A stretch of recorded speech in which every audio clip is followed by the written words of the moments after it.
Guys, finally I have arrived in Abuja, and the first thing I'm doing is visiting a goat market to really understand the challenges that farmers are facing in the goat farming business.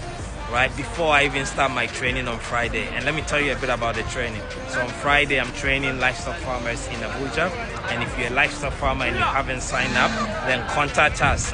Go to our bio, pick our number, talk to the team and find out how you can join this training, because the challenges I'm seeing here, nutrition, genetic, inbreeding, mortality, these are the same challenges we face in Ghana as well. So let's come together and solve this problem so that we can solve food security in Africa.